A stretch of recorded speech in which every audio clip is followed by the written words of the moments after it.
It's 4 o'clock in the afternoon on the 25th of February 2018.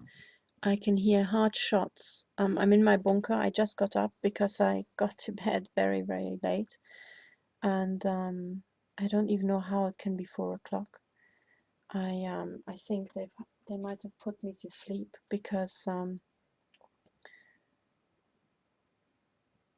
they have put me to sleep, it seems.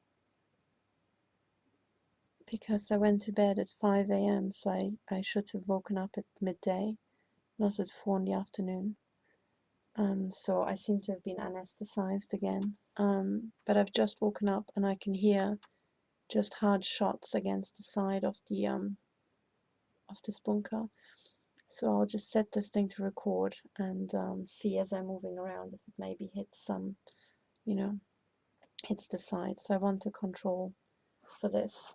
But it's terrible because I am sleeping down here under my table to be kind of, here. So the light's coming. There's a little air gap at the end of my bed, but I'm sleeping in the bunker. And already I was hitting the head hard with a pulsed energy projectile.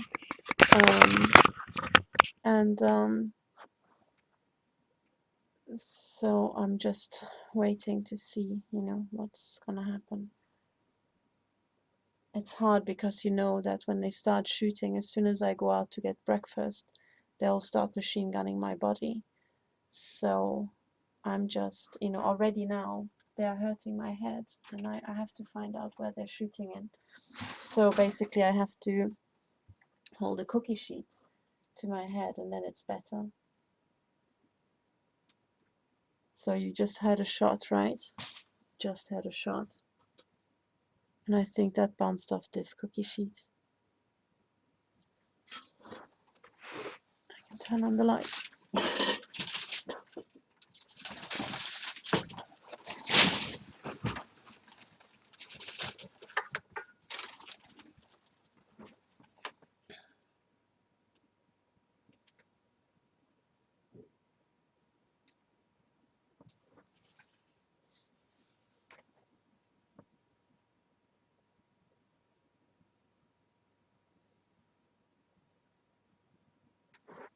So you can, I'm just sitting here and you can, I'll show you what it looks like.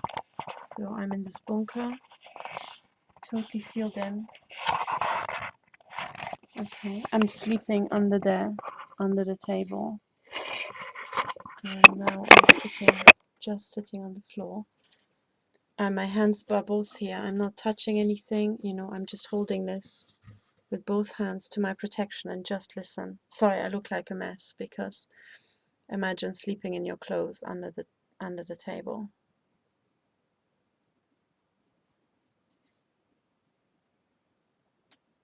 That was a shot, for example. That's a hard shot to the outside of the wall. It's another shot.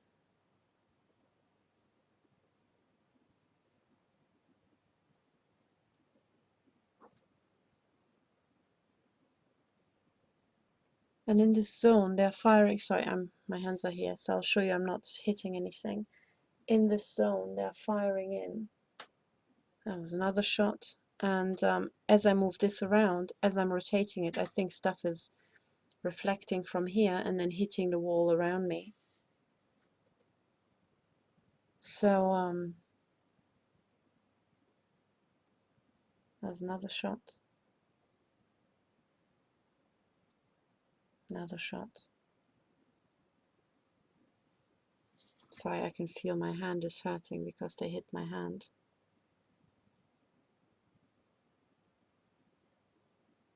So I literally have to alternate hands because they are battering them.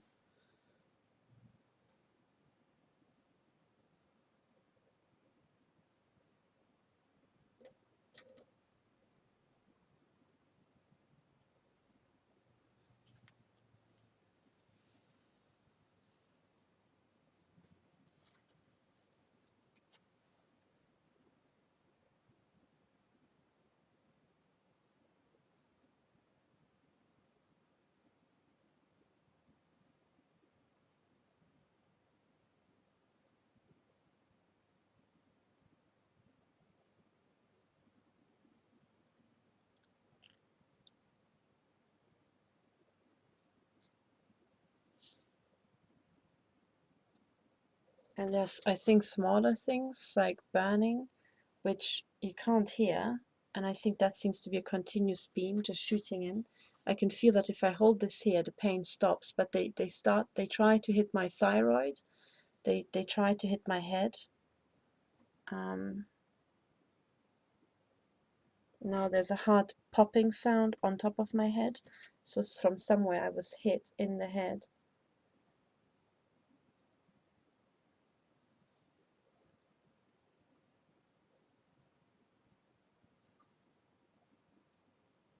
There was another shot. I'm not sure if you hear these things, but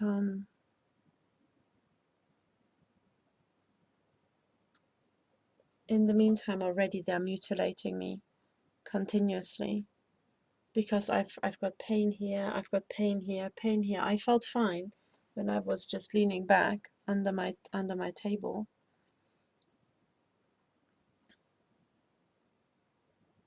And you can still see traces of the injuries here. I was trying to just live in aluminium just to let this heal up, and I managed to you know, for a few days just to be totally covered, and it starts healing. But imagine you have to live your entire life with a helmet. As soon as you go and wash your hair, you have to put on. Oh, that was another shot behind me. So I've just changed it. As soon as I change the angle, I can hear shots elsewhere. So they seem to be slamming them in from different angles.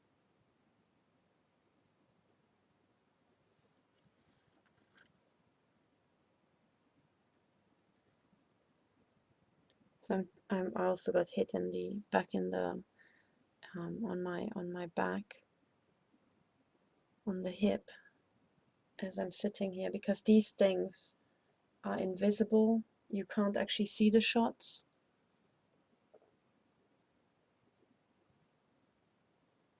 Okay, there was a small shot just behind me.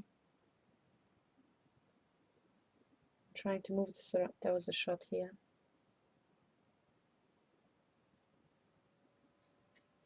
I'm trying to move it around so that I'm reflecting shots in a way they can't predict.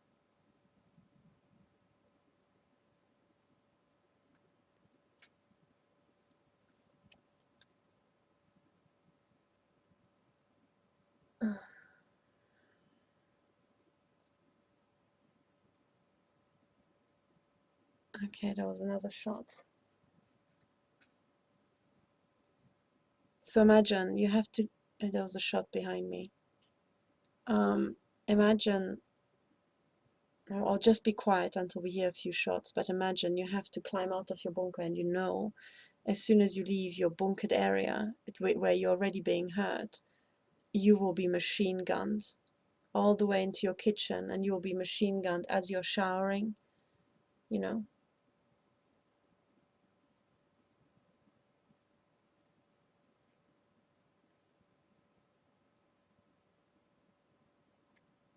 Okay, that was a shot right next to me.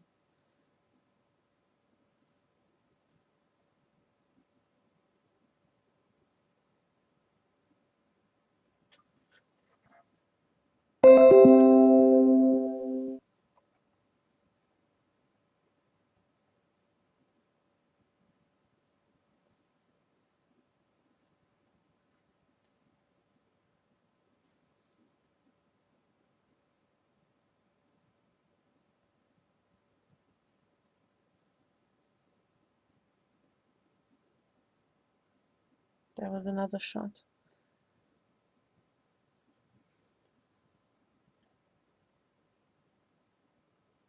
Another shot.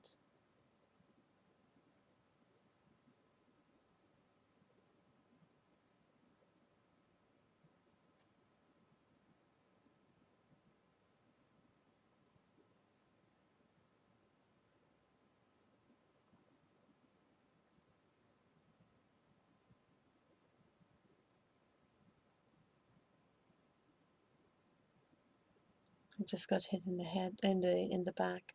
So I need to get up. So these are the shots. I'll let this thing running.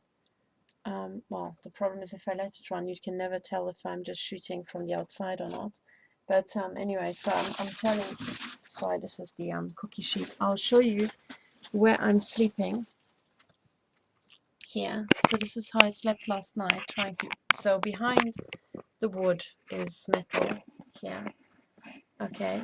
And I am sleeping down there. All right. And behind this is also metal foil. Oops. Sorry. Can you see? So that is already alu. And with that I protect my head, and then the light is coming in through an air gap.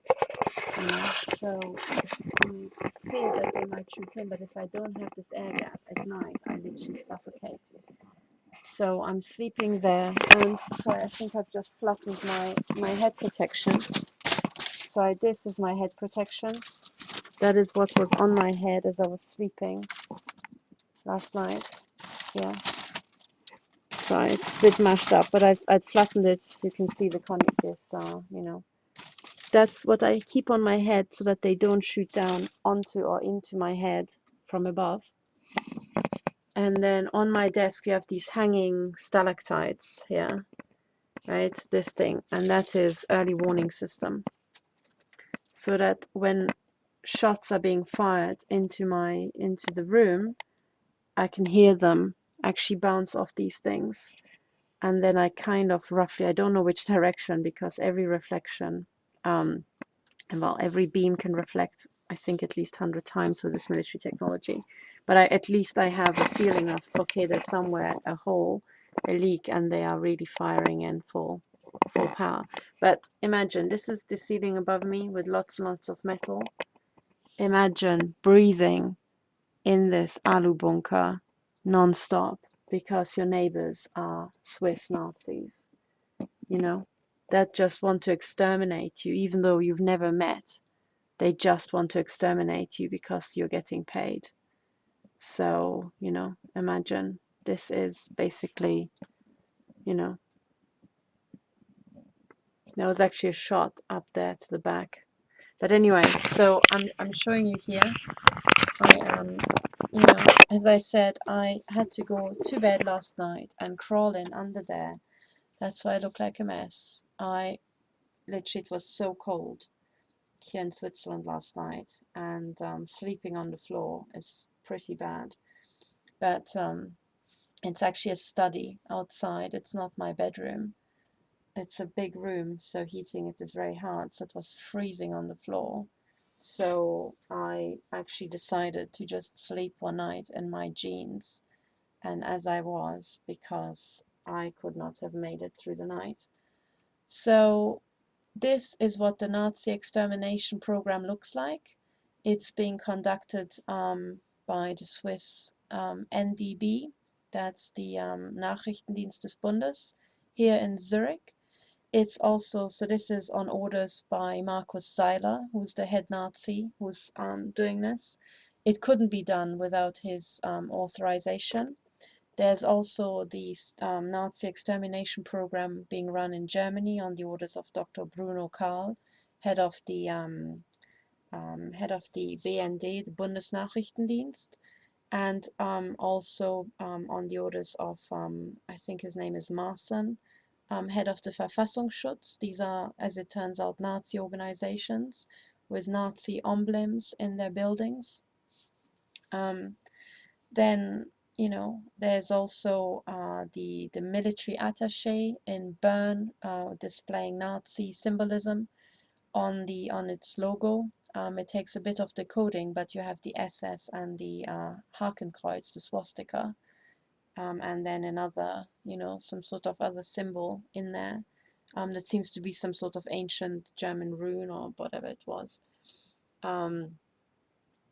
Anyway, so we've got these, and in Britain, this Nazi extermination is being run on orders of Andrew Parker and Alex Younger, who's the second one, is the head of MI6.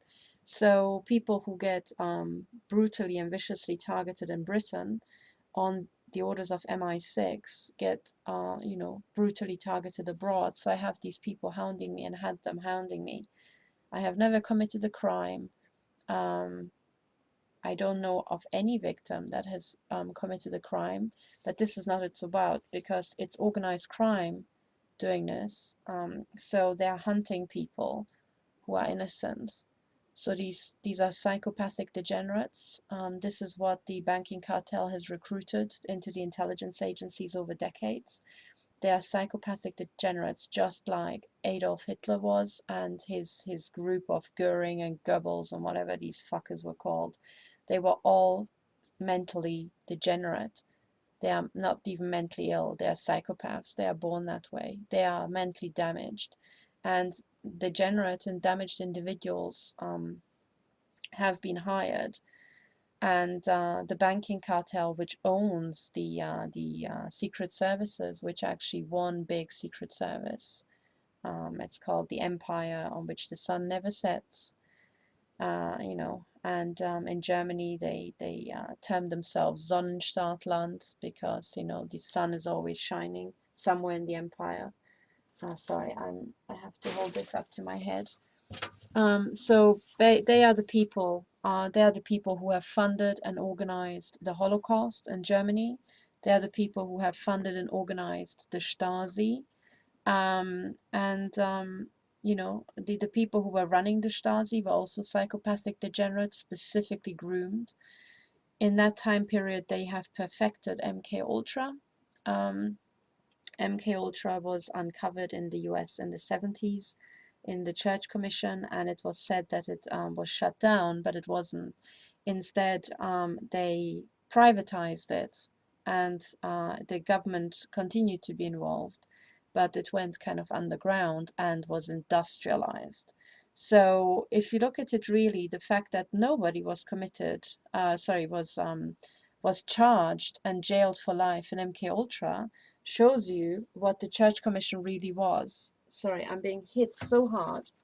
I cannot even talk. So what the Church Commission really was an advertisement to the world. Do you understand? Because if the Church Commission would have been for real, there would have been absolutely thousands of people who would have received the death penalty or jail for life. But the Church Commission was a fraud. Okay, do you understand? It was public advertising.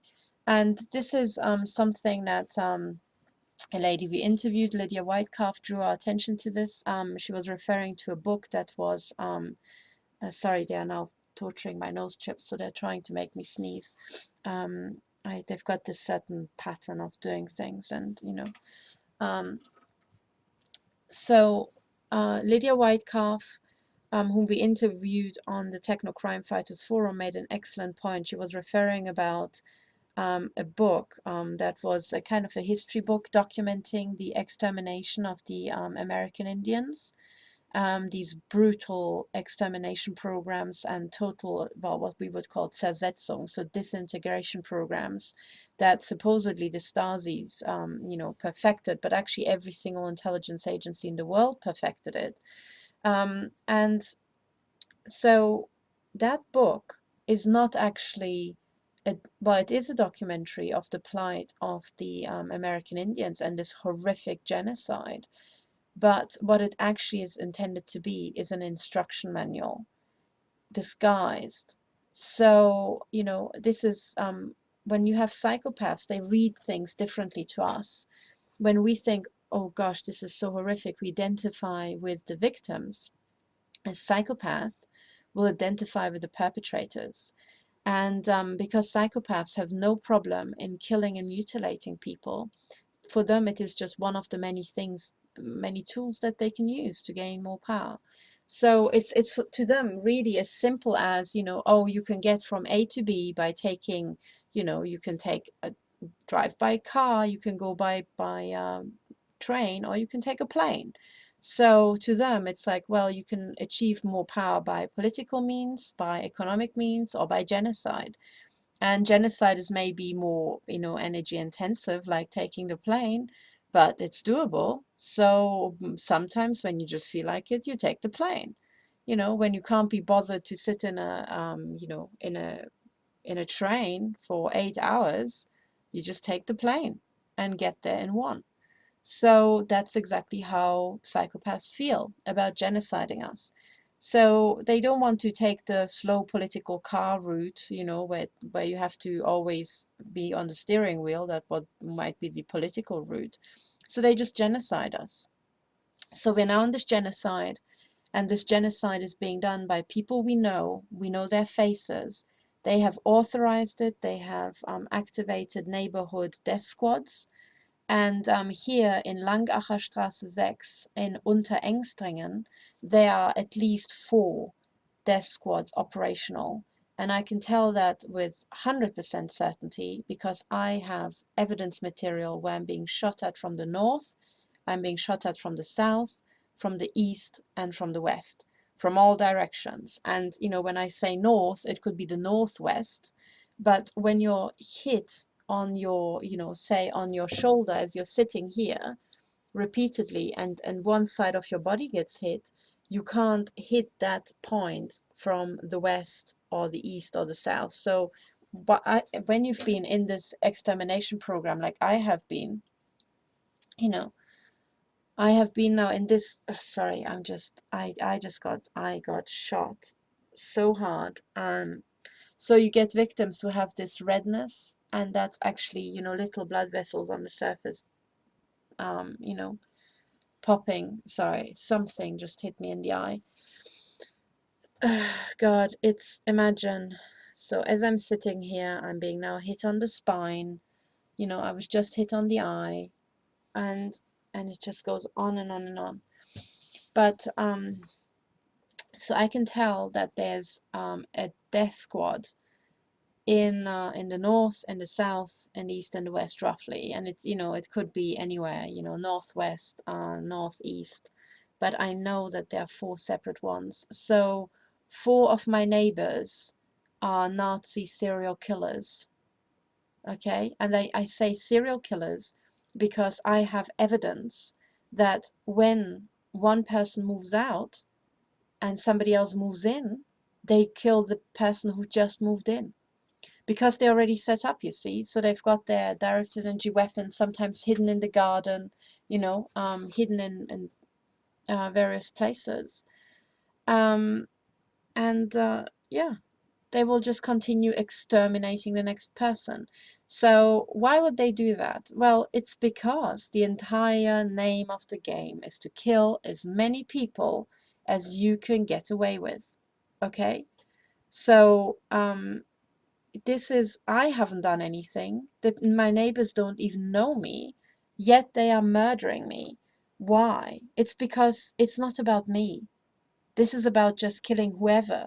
They just happen to kill somebody, you know, who is highly educated and is trying to, you know, help other victims, but they don't care. They don't want anybody to help other victims. They don't want people who are highly educated. For example, if you look at the Holocaust, they have exterminated the highly educated class, and they want that because they want the absolute scum, the totally uneducated, utterly painfully moronic, total worthless, corrupt scum, because they are the only ones who would do such a thing, you see. So I basically, you see me a total mess, and I'm sorry because I'm not, you know, dolled up. I'm not wearing makeup, you know. My hair's a mess because I slept in my bunker and I'm sleeping on the cushions from my sofa on the floor. And I basically, this is not the sort of look you have when you do advertising or marketing or any sort of you know, stuff, but I'm putting out an appeal. I will take my camera and I'll show you what my office looks like, okay? And I'll show you what the remnants of my flat look like. And I will take you around and I will show you my neighbors. And then, I mean, I will show you my neighborhood from how it looks like from my view. And then I will ask you to please help me find the Nazi serial killers, because the police in Unterengstringen, that's Mr. Schoch and Ms Meyer with a Y, refuse. For 2 years I reported Most break-ins, there were break-ins where I knew they're not going to do anything. I've reported a dozen break-ins or something like that, you know, or maybe it was just 4 break-ins and the other ones I've documented because they didn't do anything. But I have reported repeated break-ins for 2 years. And these were all Secret Service style break-ins. This means that it is not burglars coming in. It is the NDB, the Nachrichtendienst des Bundes, Swiss intelligence is coming in, or your neighbors. Because my downstairs neighbors are the people who you can hear in this video, terror by the neighbors, who are screaming and shouting at me and called me like 50 things or 30 different swear words. And I hadn't done anything, and that's because their central heating was knocking, because it needed airing. I can't air their central heating system because we're on 2 separate systems. Yet they felt entitled to absolutely maul me. Why? And it's because Swiss intelligence has given them the right. You know, they were invited to just do whatever the hell they like with me. And they know they're protected. Because no other way would neighbors treat their neighbor like that. I haven't done anything, you know. Like the biggest complaint is that I've left the washing in the washing machine, you know, or by sometimes, you know, I left the washing in the washing machine once, you know, when I had to attend a court date. Not against me. It was a court date for my protection. But, you know, this is incredible, right? And anyway, so sorry, I'm just so deeply, I'm so upset that I just don't, I'm waffling. So anyway, you have heard the shots, and now I'll show you the entire environment. Sorry, I'm looking for my glasses, but I don't know where it is. So I will show you my entire room, okay? I'll put it in a separate video. So you, after you've convinced yourself, you can just, you know, click on that, and then for the evidence you can look at the other video. But I'll just get ready now. I'll quickly eat something, and then I'll show you my world, you know. And then I ask you to help me find these death squads, because for 2 years now my body has been machine gunned. I have, in addition, head chips that are being used to torture me. Some of the inflammation here is actually from the head chips, but the head chip torture is one. Okay, I've also got microchips elsewhere in my body. I've got laser surgery scars that 2 doctors have confirmed. So I've got these in my body that are being used to torture me. In my breasts, I've got torture chips in my genitals, and people have put them into me when I was sedated in my own home, you know, over a number of years. So I've got these chips, but I'm also being machine gunned to death with pulsed energy projectiles. These are energy, electromagnetic pulses that, so imagine the power of your microwave put into a pulse that can instantly burn, that can instantly damage tissue, and that can punch through a wall. So your Wi-Fi radiates through the wall. Okay, that's why you have reception in your cellar and everywhere in high-rise buildings. Wi-Fi goes through the walls. Microwave goes through the walls. Okay, I can prove it to you in another video. But if it's in a pulse, it means that you can fire a pulse shot through a wall. You can kill somebody through a wall without leaving a bullet hole. Okay, so I'll say all this again, but I'll make a separate video. Thank you for listening.